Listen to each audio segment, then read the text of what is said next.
So without further ado, I'm going to start the ceremony, and I'm going to introduce our Associate Dean, Kathy O'Donnell.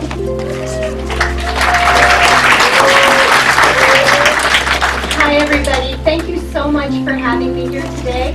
I come bringing good wishes for everyone from Information Systems Department, all the graduates, not only for myself but also from Dean Linda Oubre, who had so many other events this weekend that we weren't able to get her here today, but I am so happy to be representing the Dean's office and to say congratulations to all of you.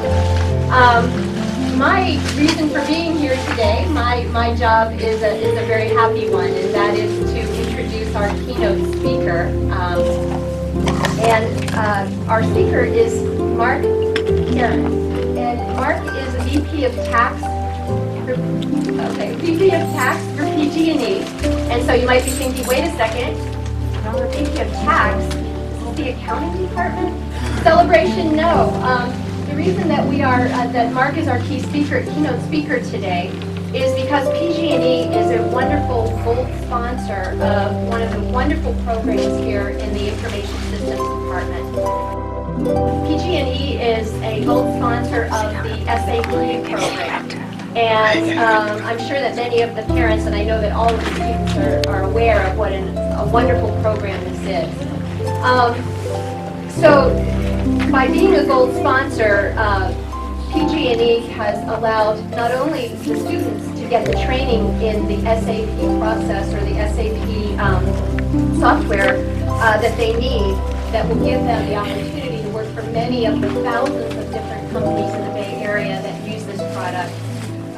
But also it will help us, it helps to pay for the cost of the faculty training as well, so the faculty and the students both benefit from this wonderful sponsorship, and we couldn't be happier than to have Mark here with us. One thing that I would like to say before I turn the mic over to him and before I acknowledge him for the wonderful sponsorship is to say that the College of Business is accredited by an institution called the AACSB, and we have been accredited for the past 50 years.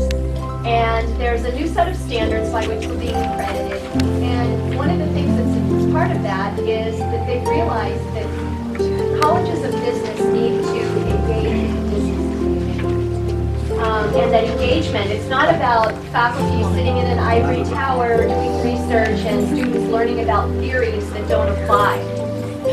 It's more about getting the students engaged, getting the students out there, getting the business community to get involved with the students, and getting the students involved with the business community. I can't think of a better example of this kind of engagement than what we're seeing in the Information Systems Department with this SAP program. So not only is this a wonderful program within the department, but it's really one of the best and finest programs that we have, and one of the best examples of engagement that we have in the College of Business today. And I can assure you that we will be, when we are writing our report for reaccreditation, the SAP program is one that we will be focusing on. It really is one of our proudest programs and one of the best programs that we have in the College of Business today. So before I turn it over to Mark and Karen, I would like to present him with something. So thank you so much.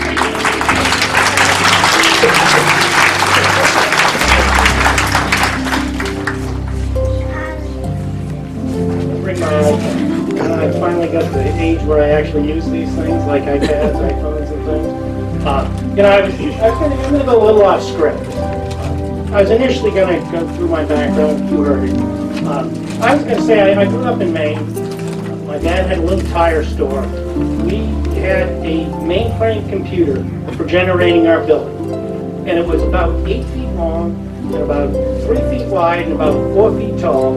And you ran through the cards, and it generated about a stack of paper about that big, and it was all dot matrix printed. It went tick, tick, tick, tick, tick, tick all night. And in the morning we'd come down, and we'd have to tear off all the sheets and tear the paper on the sides where all the lines, where all the dots were, and send it all out manually. And that was good. I mean, that was really good. That was a tremendous advancement. And then I was thinking about, in 1984 or 5, I bought my first computer. It was $2,700. It was, believe it or not, an AT&T computer. And it had 20 megabytes of memory. And this was good. I mean, this was really good. I was really hot. I had a monochrome monitor, and it was about, maybe about the size of a 9-inch TV, but it was really good. And I will say, using that computer probably advanced my career more than anything else, because I finally became computer literate. So I thought that was tremendous. That was really good. But let me go back to my script. I'm really honored for the opportunity to speak to the graduates, the family, and the relatives of the people of the class of 2014. I'm proud to represent PG&E. PG&E is a company that recognizes the importance of development of the youth. And I'll say that it's an important objective for our company for a number of reasons, but one of which is the utility industry is an industry at which a vast percentage of the employees are close to early retirement. In fact, in my department alone, 50% of the employees could take early retirement tomorrow. So I've got about 30 people working for me. That means 15 of them could depart tomorrow if they wanted to. So we recognize that if you're not doing development and bringing people and educating them, that we are going to have a struggle with having qualified employees in the future. And it's not a problem for just PG&E, it's a problem for the industry. It's a severe problem for our industry. It's a somewhat lesser problem for the country, but it's still, you see it every day when you look at the press, that's a problem for the country. So I'd say that as a country, as an industry, and as a nation, we need to look to the development of our youth to prepare for the business world of tomorrow. And I saw just a headline, yesterday's Wall Street Journal. It read, "Bye Baby Boomers, Hello Gen X and Gen Y." So this was a business analyst that said, our time as being leaders, and I consider myself a baby boomer, and it's pretty much over. A friend of mine refers to us as fossils. I feel really good about that. I was going to say, the second thing I'd like to mention is, I commend you all for the wisdom of your choice of your education. Everywhere I turn and look, there's conversations about Big D. Big D isn't Dallas, Big D isn't defense, Big D is big data. And in fact, I just read, it was this morning I was doing a little prep, and there was an article about yesterday in the Chronicle that said, Stanford Conference focuses on Big D, big data in healthcare. And what it said, and I'm just going to read a brief passage. Experts say this huge influx of digital information, dubbed big data, could improve everything from the drug discovery process to personalized predictions for patients' disease risk. Yet much of this data remains siloed within the institutions that gather it, unable to be accessed, analyzed, or used by outsiders. Your job, ladies and gentlemen, is to access that data and make the world a better place. And as I age, that medical thing becomes pretty important. PG&E has a use for that, though. I know many of you probably heard of our smart meter program. Somewhat controversial, but what it does is give us the information to improve the energy use and conservation in the future. And it really has a substantial benefit for us to be able to do that. It gives us that knowledge of when people are using power. Also, it could give them the information of actual price messages. So it's something in the future that the company is going to be developing its practice around. I really see a bright future for anybody associated with SAP. I'm actually going to let Victor talk about our practices in SAP, because I think he has a lot more familiarity with that than I do. And I think, as it was said, I'm a tax person, not actually an IT person. There's a reason I'm here. There was an IT VP that was going to be speaking here, just left our company to go to a company in Michigan. So they looked around and they said, oh, April 15th is over. March it must have nothing to do. So you got me, I'm pitch hitting. Let me turn now to offering a few pieces of advice. Actually, I'm going to have 10 separate items. First one is, when you think about what you want to do, try to think about what are you talented in, what do you have a passion in? Because if you combine those two, you're likely to be successful. Many people have a talent, but then they don't find pleasure in what they do, and as a result, they may not be successful. Other people can have a lot of passion about something, but they have no talent. You know, and I'm 5'7" 3/4. I was once 5'8" 1/2. You know, age kind of shrinks you. So I'm 5'7" 3/4. It doesn't matter what I do, I'm not going to be a basketball player. I'm not going to play in the pros. It's tragic, but it's true. But I will point out, I have a friend, and how many people here know LeBron James is? Does anybody here know who that is? Good. A friend of mine's son trains with LeBron James. And you would think, LeBron's got tremendous talent. What does he need to practice for? Well, I got a picture from my friend's son. This was the night before a playoff game. And LeBron James spent 2 hours in the training room working on just getting set for the next game. Passion. Talent and passion means success. So think about, when you think about where you're going, what do you think your talent is? What do you think you're passionate about? And pursue those things. Pursue it as a career, not a job. That was number one, passion and talent. That's number one. Second one, save early and often. The earlier you reach financial security, the earlier you can do what you want versus what you have to do. Now, most of us do what we have to do because we need to put food on the table, we need to pay the rent, but the earlier you have saved enough to reach financial security, then you can do what you like doing. And, you know, I would really like to do that. Not sure what it is yet, but I really would like to do it. So that's two. Third item, I taught a course on consulting. And what that course, one of the items I taught about was trust.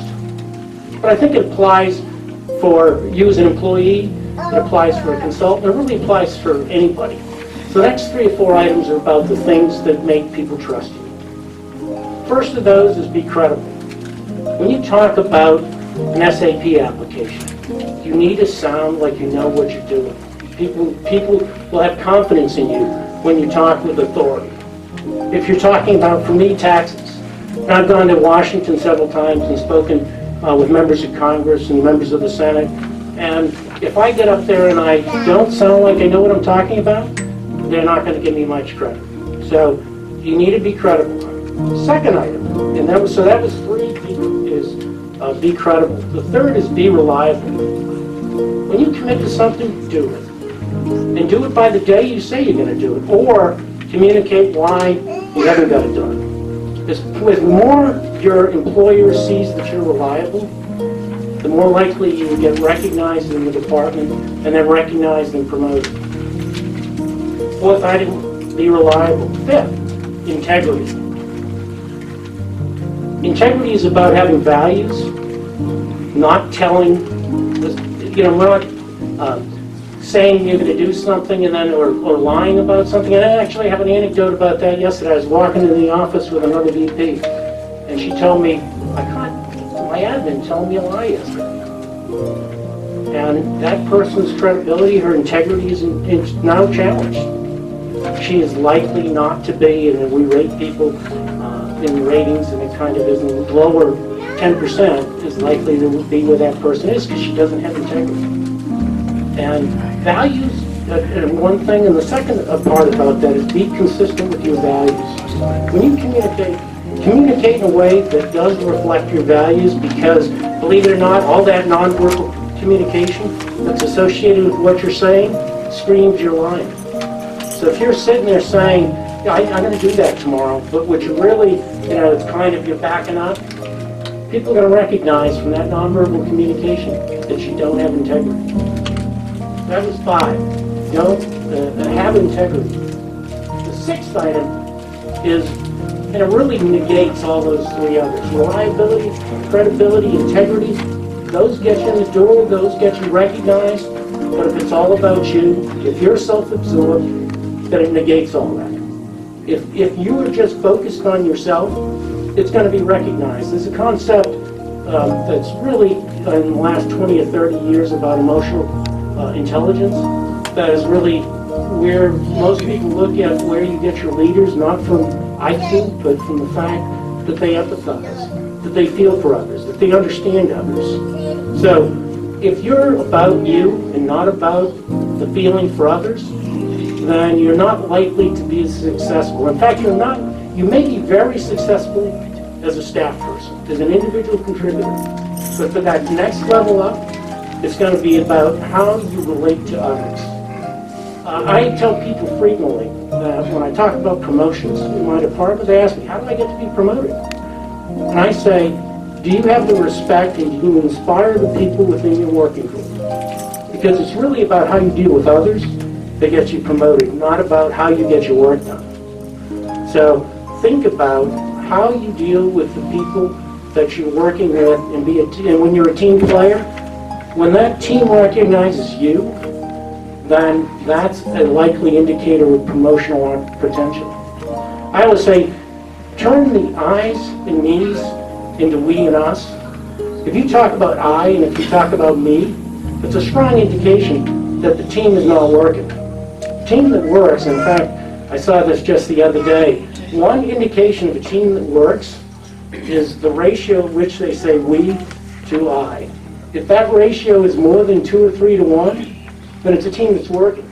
But if frequently the people in that team say, I did this, and I got this done, then it really is about the team not working, and not working as a group. And I love to hear when people say, we got this done, we accomplished this. Taking one step further, there's something that our CEO promotes. He calls it servant leadership. And it's really something that General Schwarzkopf, in his final speech at the Army at West Point, indicated that the way he looks at things is his job as a leader is to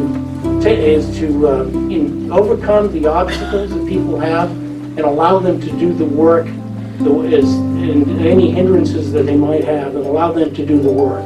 And our CEO is a former Navy guy and sort of likes Schwarzkopf. So he's really adopted that, and I think it's a great message to be sent. It's called Servant Leadership. There's a couple of books on that. If you ever get a chance, read that, because as you look at your career, it's great to be a staff person. It's really good to be a VP. So that was the sixth item, is don't be self-absorbed. The seventh is be a lifetime learner. I have learned more in the last 5 years than I think I learned in the previous 35, since a few less than that, but roughly 30 or so since I graduated college.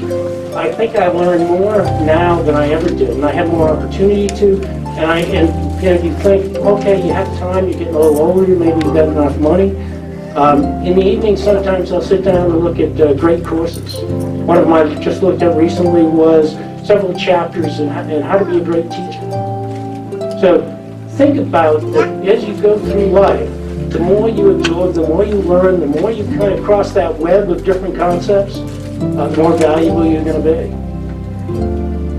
That was 7, be a lifetime learner. 8, be the cocoa powder, not the milk. So I originally heard this about be the coffee bean, not the water. And you'd ask, what does that mean? So cocoa powder, not the milk. Well, be the agent of change, be the leader of change. Change is inevitable. Change is going to come except from the vending machine. So change will happen, and if you're in the forefront of it, you're going to be a leader, not a follower. The people that are in the back end of change usually don't do too well. The people that are forefront of change usually are very successful. So be the cocoa powder, and I use that as the cocoa powder changes the milk. The coffee bean changes the water. The water is the environment. The cocoa bean can be used, or the cocoa powder can be used. So that was 8. Be an agent of change. 9, it's a jungle out there. Be safe. You know, I've done a few silly things when I was younger. Not going to bring them up because it probably diminished in the respect you have for me. But driving fast, drinking too much, taking, I'll call it dangerous drugs, all can affect your future.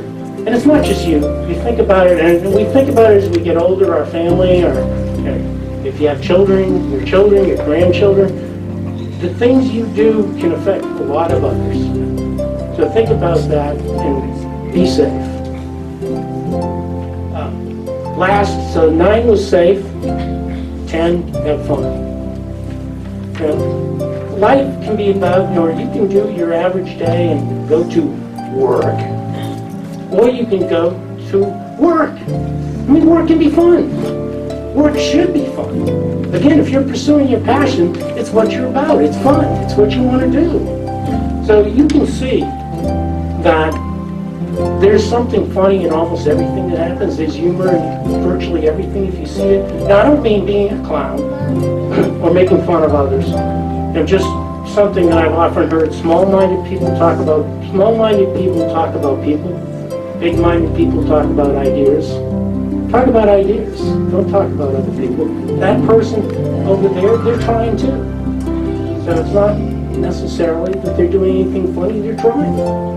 So I'm going to end, and I know it's hot, so I'm not going to, there were a couple other anecdotes about being old and having computers that were kind of funny looking.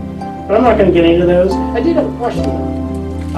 I was trying to look for SAP jokes, and there was a couple on the internet, but I didn't quite understand. Maybe some of you can help me later. They said if SAP made a toaster, the documentation that was 10,000 pages long. Did you guys understand that? I didn't quite get it. I didn't know if it was funny or not. I'm going to end with a wish that you all have a long, fruitful, and personally rewarding life, and that you never forget the people you went to school with. And I'll tell you why. Today's classmates is tomorrow's networks for job opportunities. So congratulations and good luck.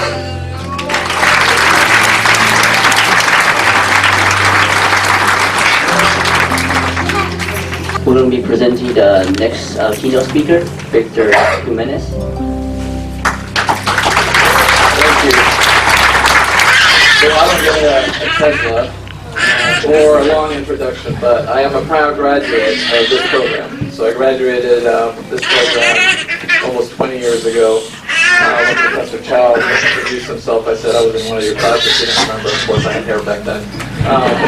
But Mark saved me about 10 minutes of my speech. So it's all about you today, and that's why I'm here. I want to be able to share everything that I've learned, or almost everything, not secrets, right? But everything that I've shared to help you. And I had 3 things that I want to talk about, not 10. One of them was values, the other one was goals, and then the other one was tools. You took all the values, so I think that's great. I would add one more to that. And the one that you did not mention was humility. I've run across so many people that come from Stanford, MIT, startups, young millionaires, but they don't have the humility, right? Or most of them don't have the humility. And to me, it's just something for us to remember as we progress through our careers. Let's jump into the 2 out of the 3, right? So the next one is, you're probably thinking, what do I do now? I've presented to some of you guys in the past couple of months, and I've asked how many people have jobs, and I think only a few raise their hands. And that was alarming to me, because when I graduated, that's the same thing happened. There was only a few of us that got jobs right out of school. I was one of the lucky ones. PG&E recruited me, but it's something that I hope to prepare you and to help you go out and find the job that you want. Right? So that number 2 is tools, right? Use the tools out there. We didn't have that many tools out there, but think about LinkedIn. Everybody here knows what LinkedIn is, right? I'm not going to ask here because they know. But LinkedIn is, talking to my consulting friends, it is the number 1 recruiting tool that is being used by firms. LinkedIn makes it difficult to mine their data, but at least it's being used. So leverage that. And it's all about that network. Networking not only here, but networks that you build with us, with others. You're definitely going to use that.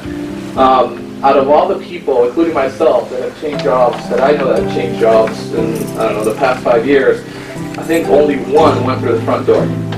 Every other job has been somebody who you know. My last 2 jobs have been, it was just somebody who I knew they were looking for somebody, and I spoke to one person, I had a job. It's as easy as that.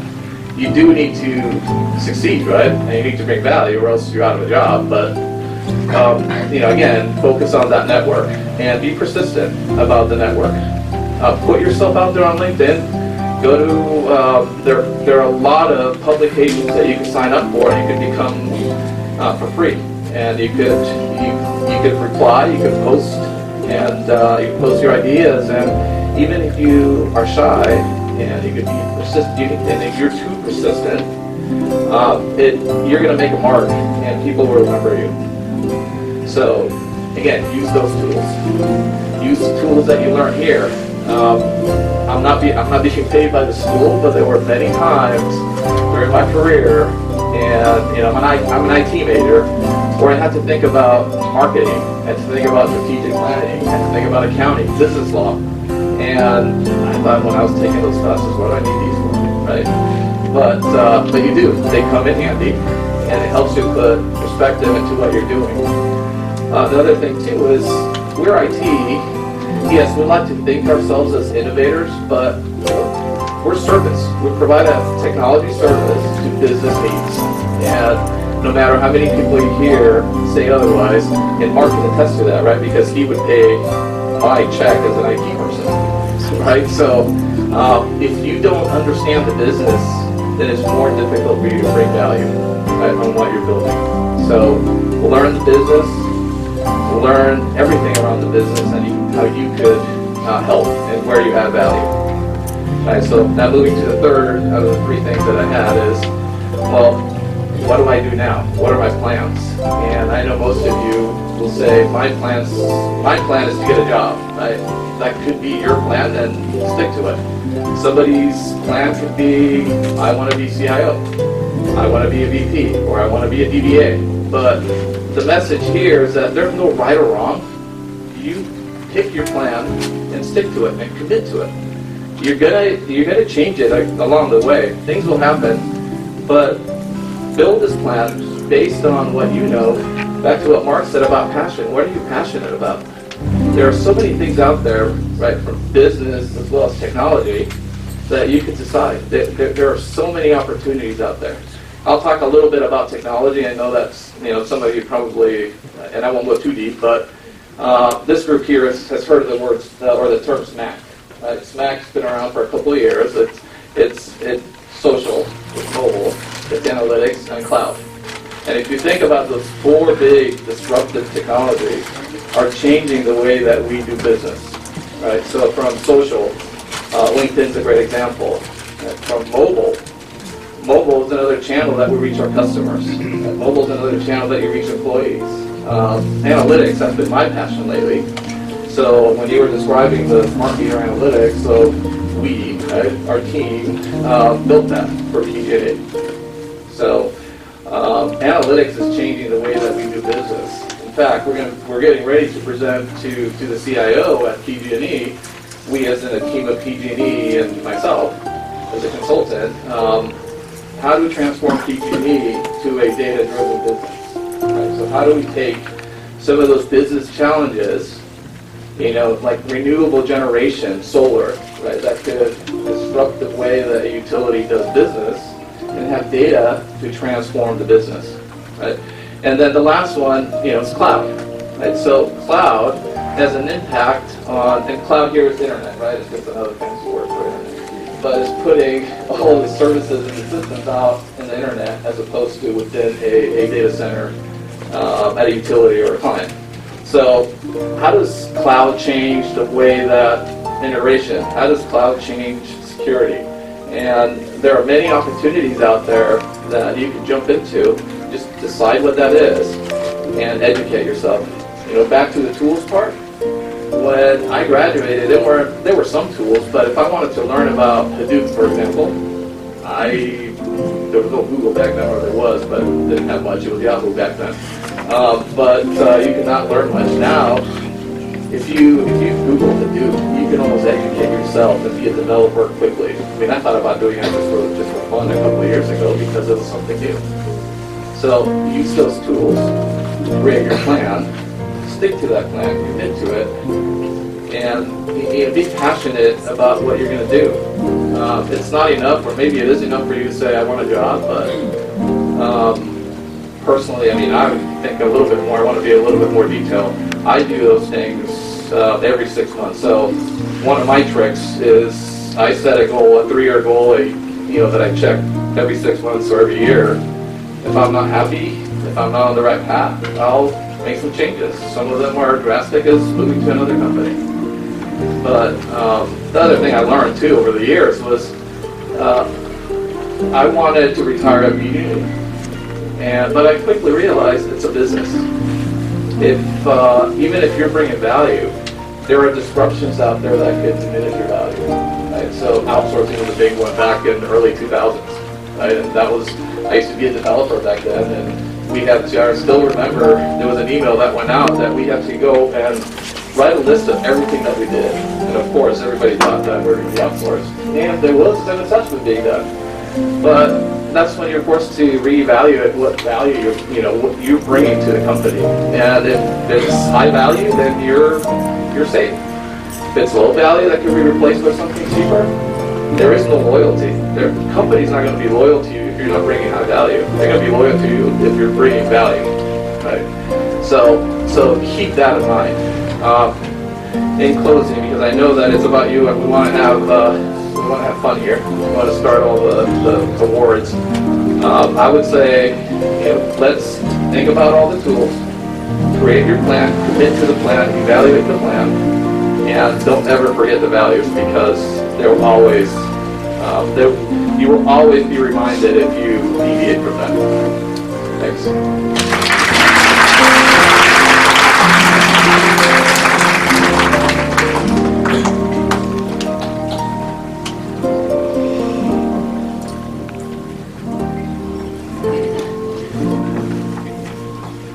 Good evening, everyone, friends, family, and esteemed guests.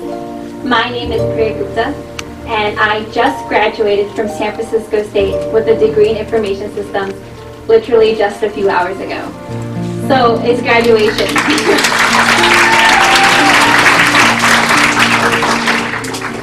So it's graduation, only the day we've all been waiting for since we all arrived at San Francisco State. And we did it. Lots of Wireshark, SAP, and SDLC processes later, not to mention the countless computer lab hours we've logged, and here we are. Personally, I came to San Francisco State 3 years ago, a freshman straight out of high school, and I wasn't the top of my class in high school, nothing like anything I've accomplished today. I'm a first-generation half Mexican and half Asian Indian. On my mother's side, I'll be the second person to graduate from a university, because my older sister's the first. When my grandfather passed away my junior year in high school, he made me promise him that I would be successful. Supporting myself at the age of 18, I came to San Francisco to attend SFSU. A part of me thought I had already failed my grandfather because I wasn't at schools like UCLA or Stanford. It was this whole idea of college affiliations. So that was my freshman year of self-thinking. As time went by and I finally moved here, I realized success depends entirely on yourself and how you make a situation and the way you utilize opportunity. Nothing in life gets handed to you, but there is always opportunity, so why not grab it? To be successful, I gave myself 3 goals.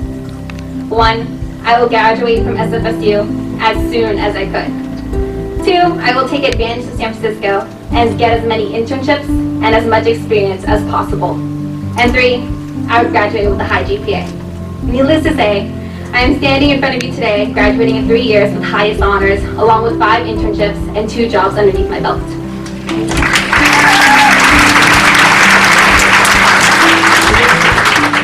Like a lot of us, I took advantage of the city and now have experience in many industries, including information technology, accounting, and communications. I honestly had no idea what I wanted to do, and SFSU gave me the opportunity to cultivate my interests and figure out what was right for me.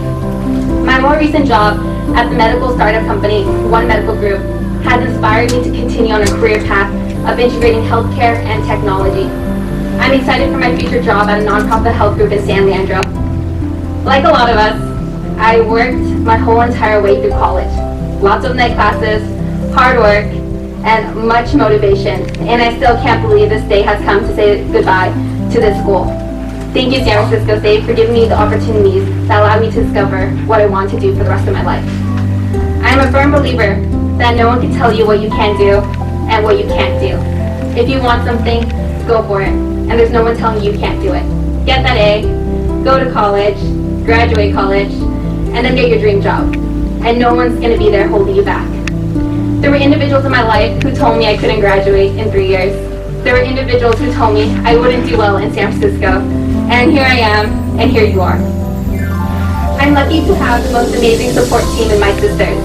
I want to thank my twin sister, Teresa, for literally and figuratively being my other half while in college, despite our miles apart.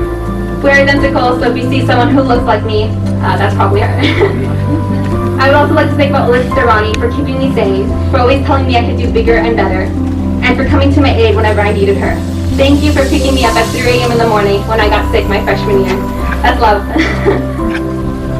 Majoring in business information systems has been one of the best things that's ever happened to me, which is why I was surprised to learn that so few business majors concentrate in IS. In fact, 9 out of 10 individuals will always ask, what is information systems?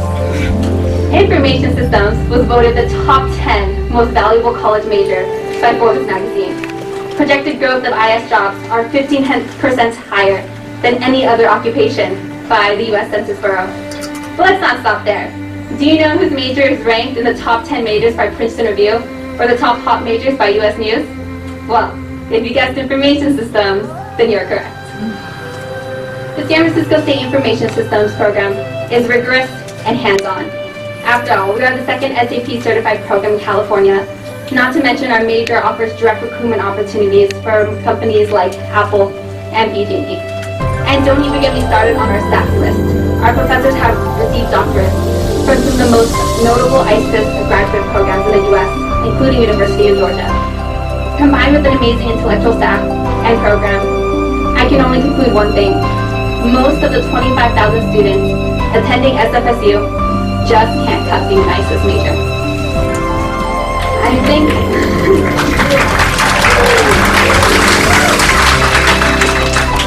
I am thankful that our staff, although smaller than most, is made up of passionate professors who enjoy teaching and making it their goal to turn into some of the best techies of San Francisco. I would like to thank Professor Jin, or as most of us call her, the SAP Queen, for always giving us real-world learning opportunities for students back there. Thank you to Professor Verma.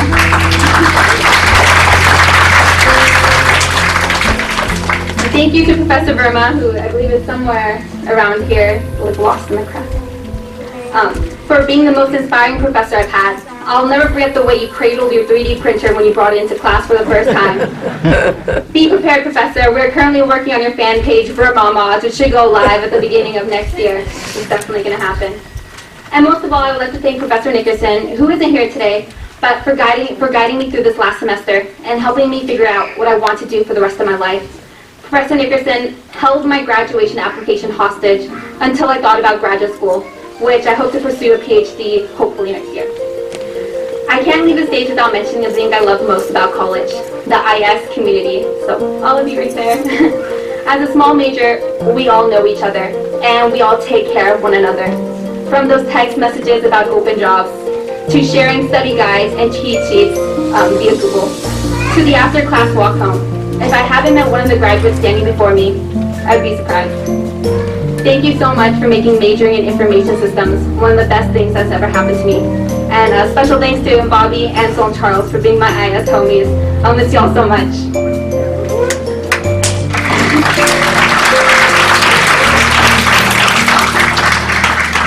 And finally, I want to share with you a quote that I follow by heart. Once you make a decision, the world conspires to make it happen, by Ralph Waldo Emerson. To sum it up, just follow your dream and live the life you want to live. Congratulations, class of 2014. There are big things stored in the future for all of you.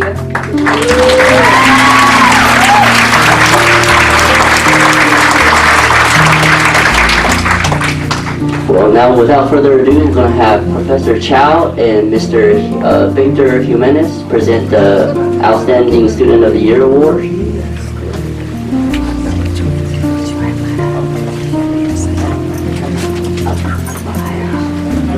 Yes. Yes. I think I go first. Yeah, until I got into tax, I had a lot of hair, but then, you know, the tax laws, I pulled it all out.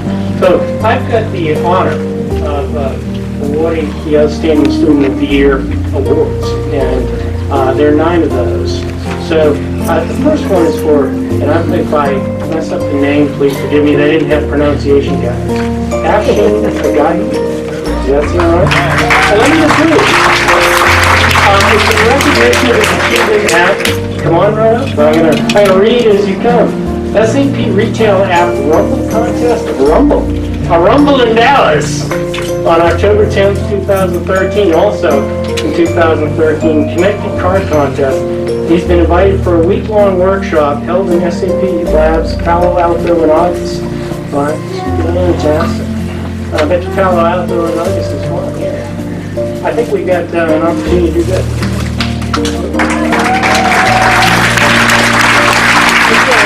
And he actually let me have get a chance to have his Google glasses on. That stuff's pretty neat.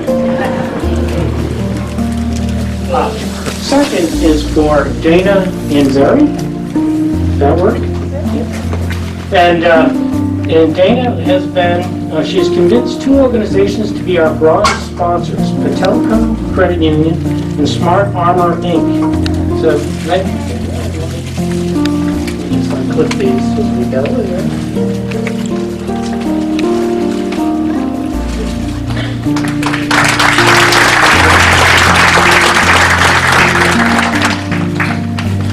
The next one is for Wayman John. Is that close, Wayman?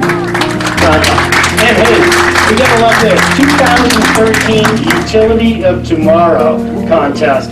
I gotta mention that back at the office. What is that like? He's invited to attend a week-long workshop held in SAP Labs in Palo Alto as well in August. So, there you go.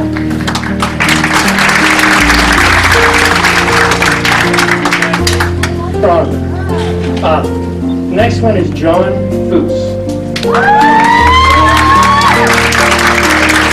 John bought his own cheering squad. And he also, what is a Rumble contest in Dallas? What is a Rumble contest here? It's about 3 days of just convincing people to vote for your ad. Excellent. John, thank you. Congratulations.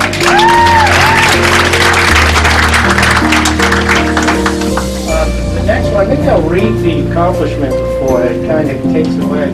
But, this one is for SAP Tech Ed Connected Car Hack Challenge on, is that like car stealing? Or is that like Car Hack Challenge on October 22nd, 2013. Leave my Tesla alone, by the way. Held in the SAP lab, and it's for Minas Burgess.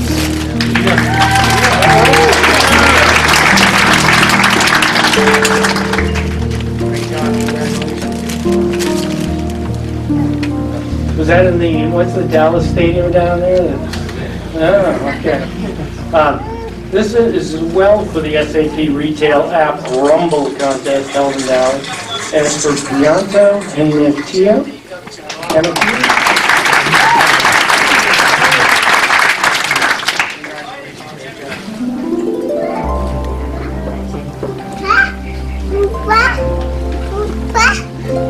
Well, at least we've alternated the location.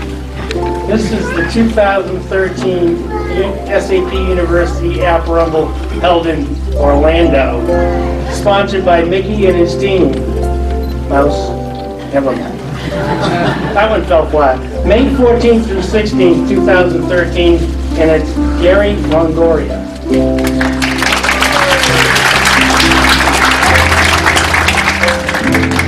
Safety now. Safety. Gary, congratulations.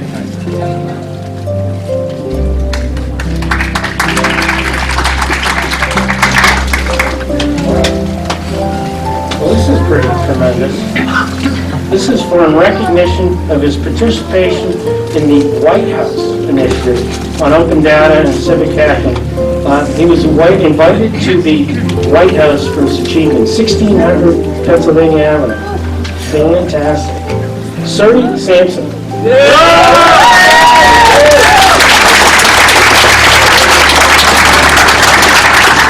Hey, they won't even let me in the White House, so. Oh, damn it.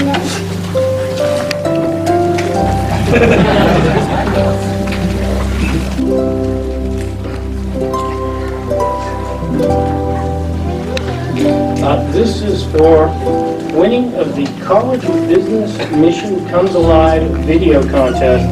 This video will be included in our AACSB accreditation report. It's from William Wu. Got a lot of fans here, William. Got a lot of fans.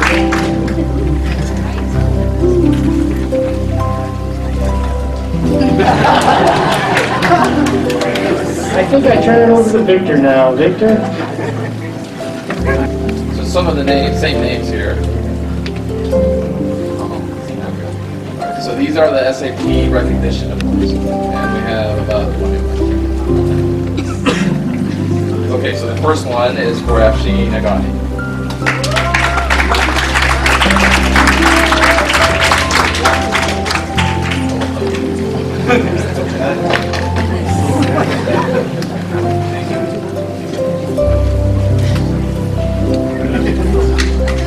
The next one is for Lewis Allen.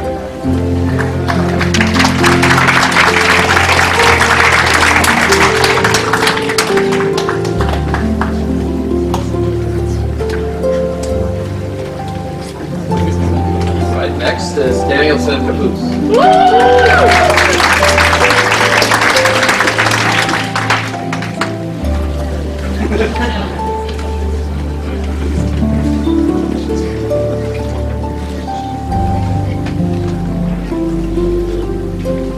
Okay, next is Sering Dalu.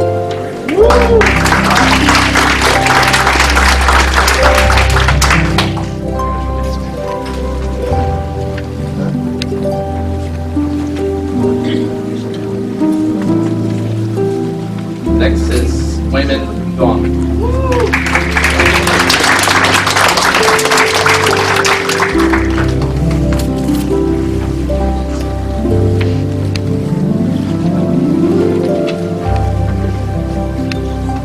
Right, next, Mark Abe.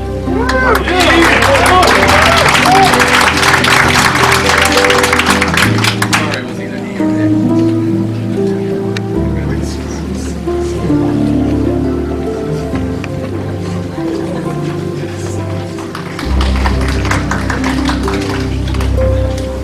All right, next, Sarah Edsel.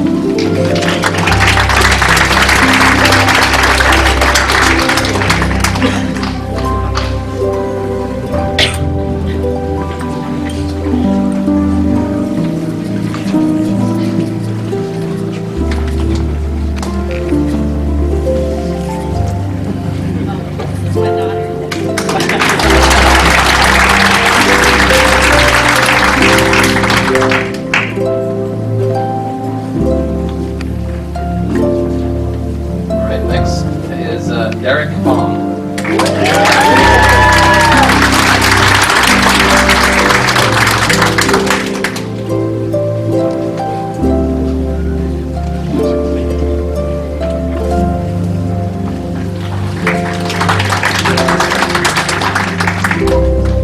Okay, we'll try to speed it up here. Next is John Booth.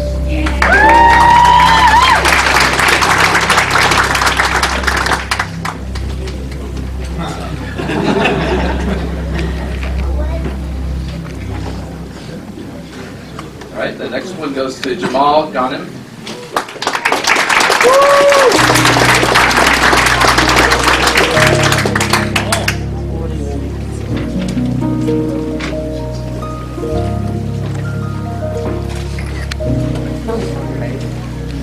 All right, the next one you're looking at me, Dina Curious.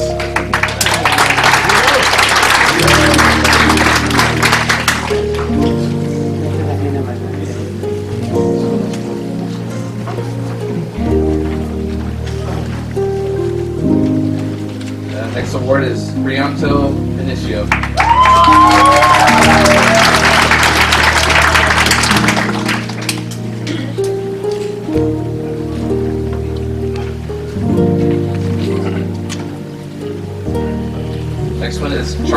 applause.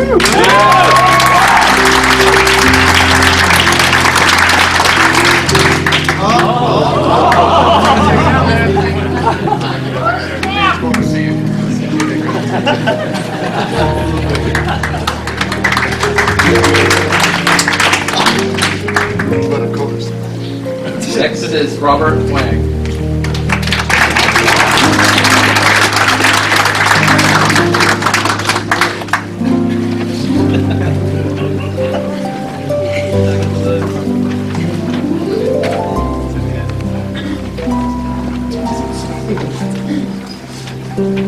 Next is Paul Hubbard.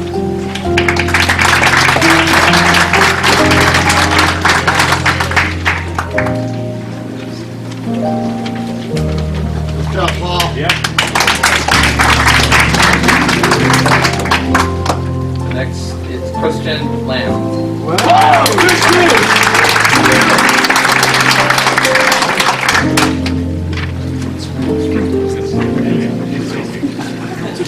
Christian!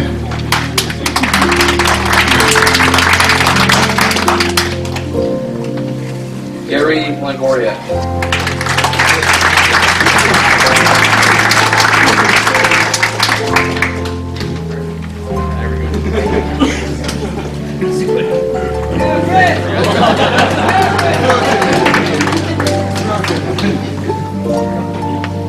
Okay, the next, Con No.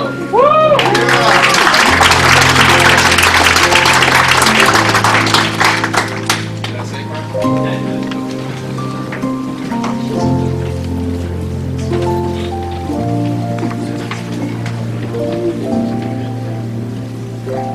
Okay, next award, Zhang Guan.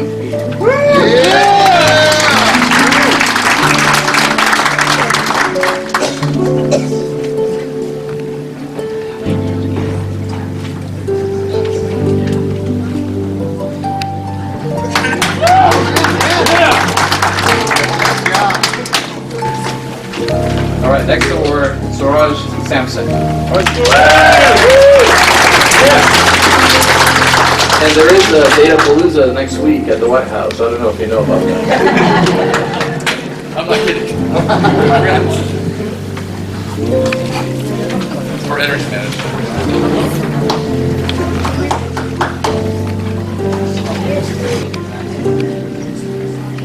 Next, Mohit Sharma.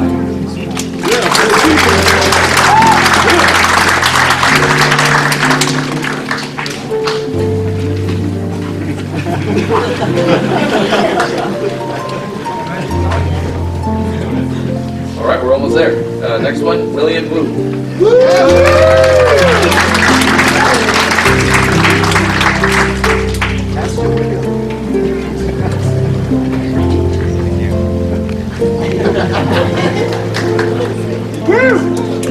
And the last one, King Yon Yu.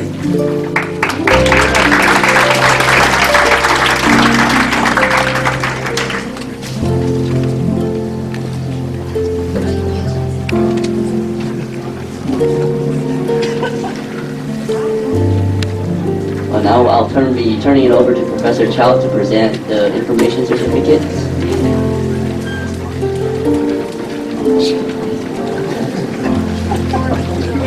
So, congratulations, class 2014.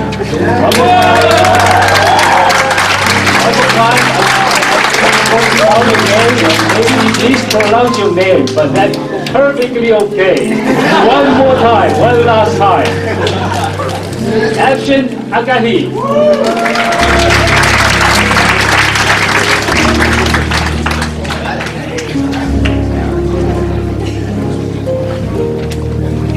Daniel, ready bar?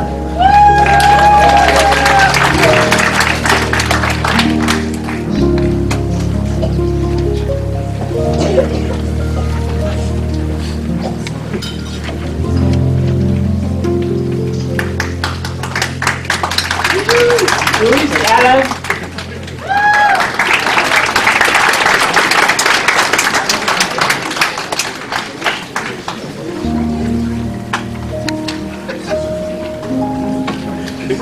Can you say caboose?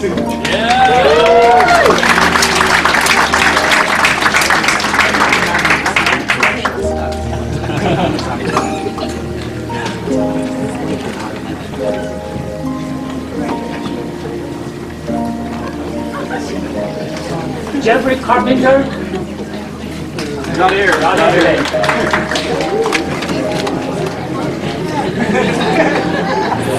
Sorry, Dalu.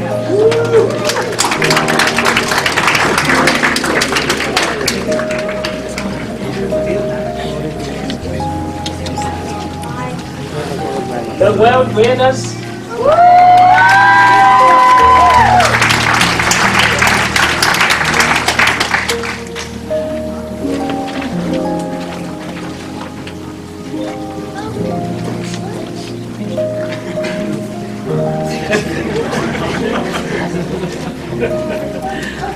Wayman Dong.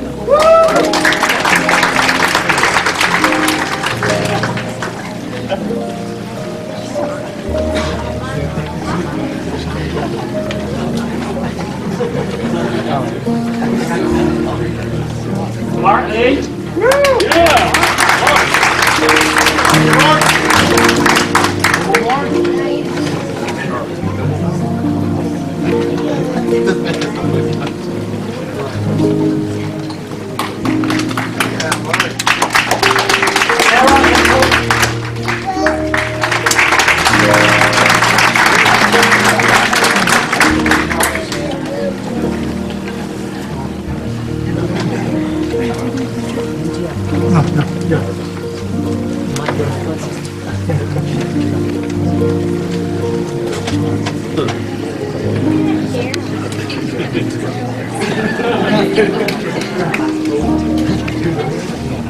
Ryan Fernando.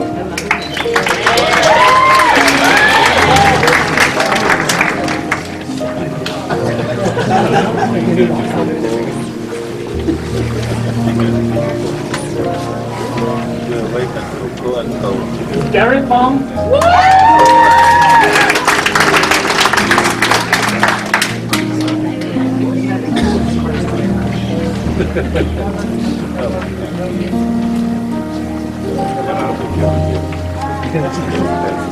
John Booth.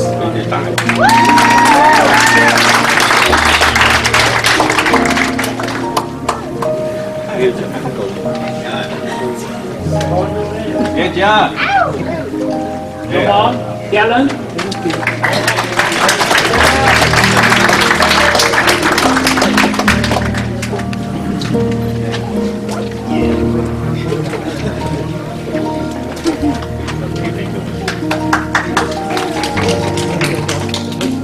Nina, Gutierrez.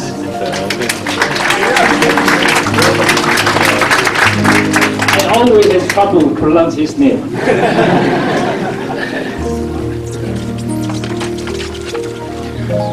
Priya Gupta.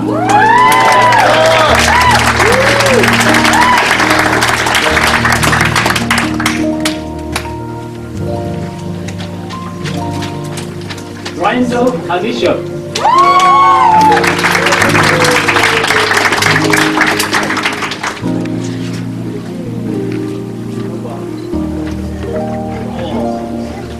Charles Hobbs.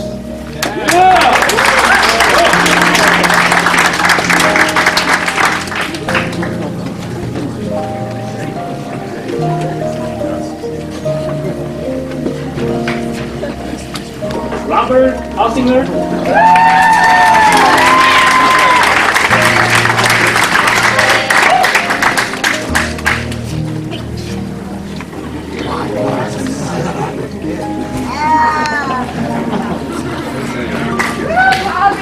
Chris Hausler.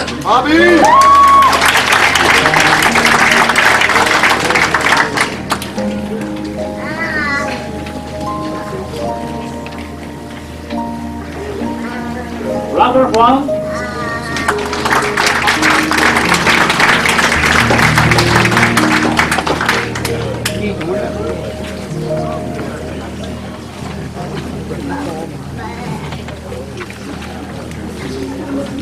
Paul Hubbard.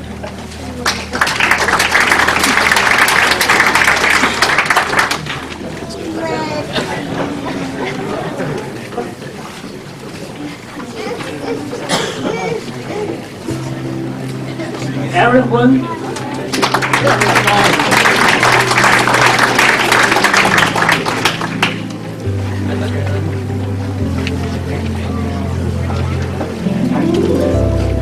Christian Lan.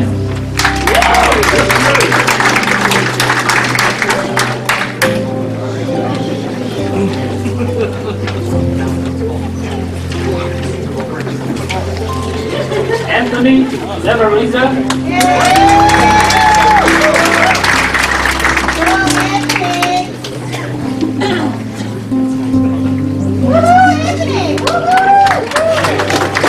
Derek Longaria.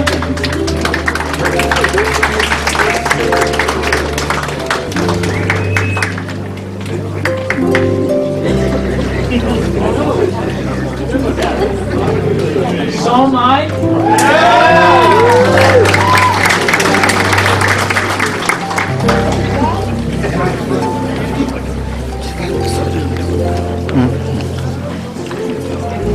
Enzo Narino.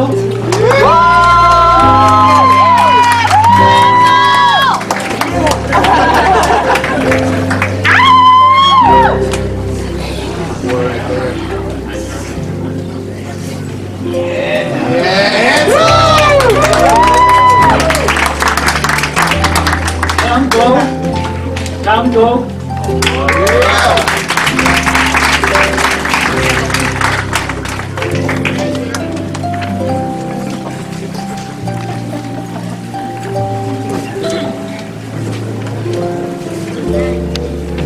Deng Quang Lee.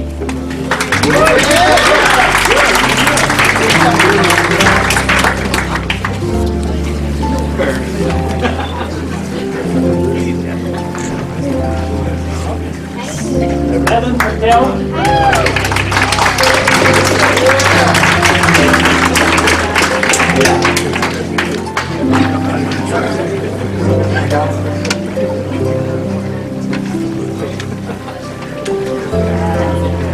Anthony Fan.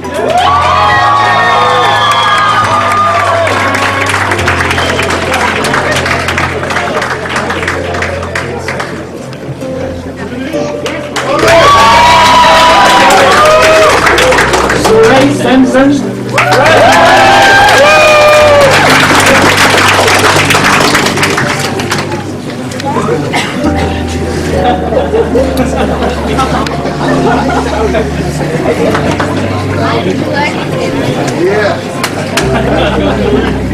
Lohi Sharma.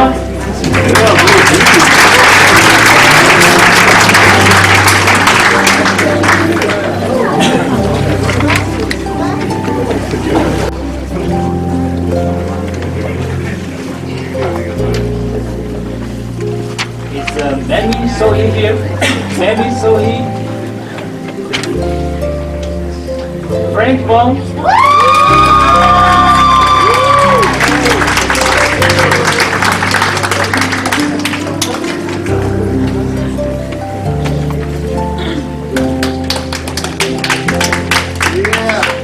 William Wu.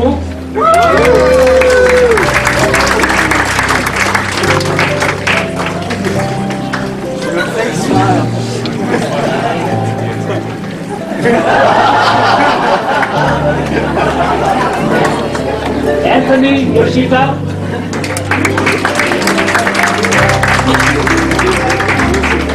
King and Yu. King and Yu.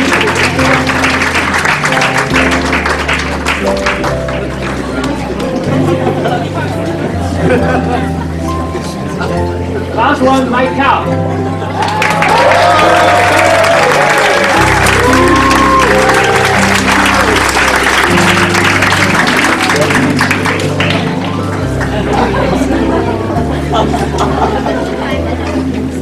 I believe this concludes our whole ceremony, but before we do go, please give a round of applause for all the NSF staff that helped put this together.